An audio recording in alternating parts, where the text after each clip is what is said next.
Je voudrais tout d'abord toucher votre sensibilité pour vous féliciter du travail aussi fluide que maîtrisé que vous nous avez présenté cet après-midi. Ce travail demande de notre part des félicitations et des encouragements parce que c'est pas facile d'embrasser la question électorale dans notre pays. Et je finirai par l'introduction en disant bienvenue dans la famille électorale. Et vous avez, dans votre exposé, parlé, je dirais, totalement des fraudes. Mais il y a des éléments de fraude qui, à mon sens, ont besoin d'être relevés beaucoup plus détaillés. Vous l'avez dit en filigrane, quand je prends la question de l'armée, l'armée est un élément de fraude dans notre pays.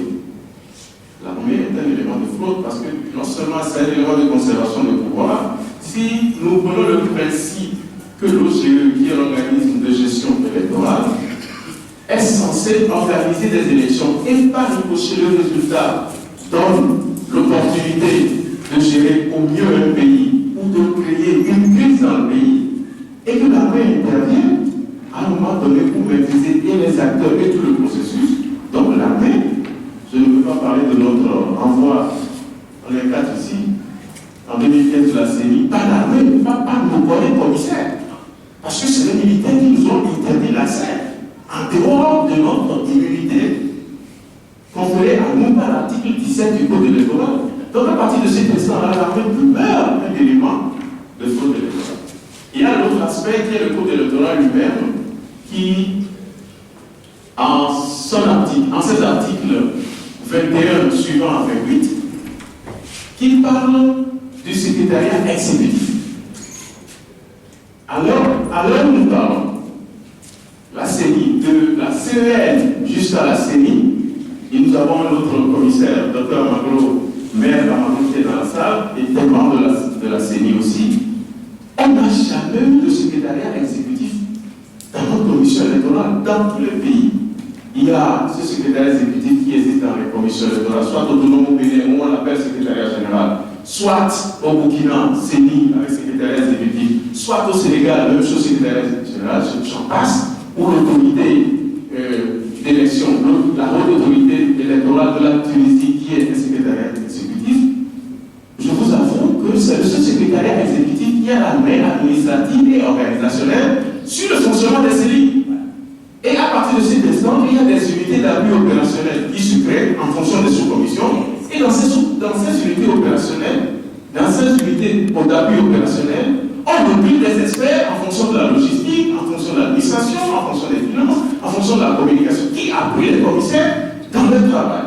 Et à partir de cet instant-là, nous nous posons la question de savoir comment peut-on, depuis les années 90, organiser des élections dans un pays avec des commissions électorales jamais complètes structurellement.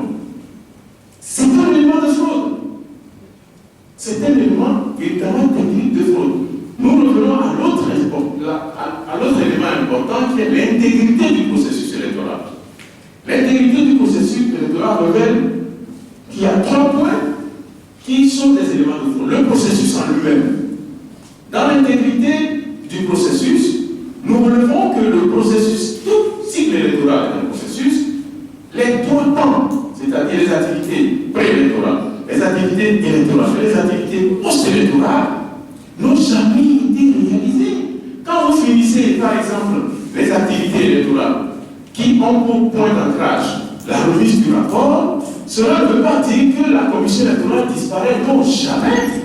La commission électorale a le devoir d'exécuter les activités post-électorales qui sont comprises d'abord par la vérification des bureaux de vote, l'audit du fichier, l'audit organisationnel, l'évaluation des partenaires et plein d'activités qui n'ont jamais été réalisées dans notre pays.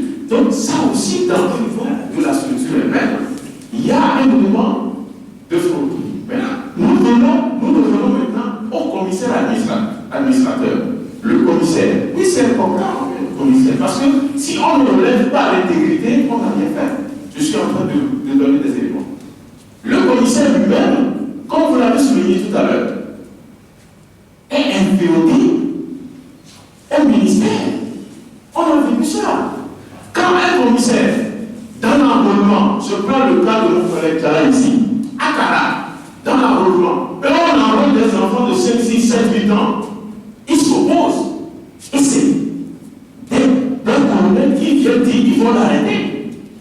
Quand il revient, il s'est opposé évidemment. Quand il, évidemment, en dehors de l'article 17 d'immunité, quand il revient, c'est les collègues commissaires qui portent plainte contre lui.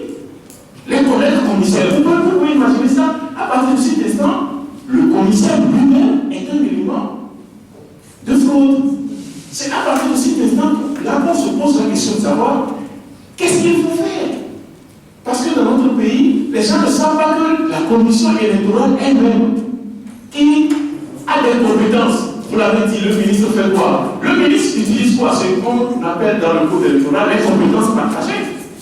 Puisque les écoles, les centres de vote n'appartiennent pas à la CENI, les véhicules sont affectés à la CENI par le garage central. Ce n'est pas comme au Ghana où il y a une administration électorale où des gens sont recrutés jusqu'à la retraite. Bon, ailleurs au Sénégal aujourd'hui.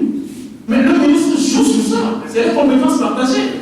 Donc, je voudrais vous dire qu'il y a des éléments importants sur lesquels nous devons travailler désormais pour que cette histoire de fraude-là, on travaille maintenant sur un peu pour que ça se réduise. Je vous remercie. Merci beaucoup.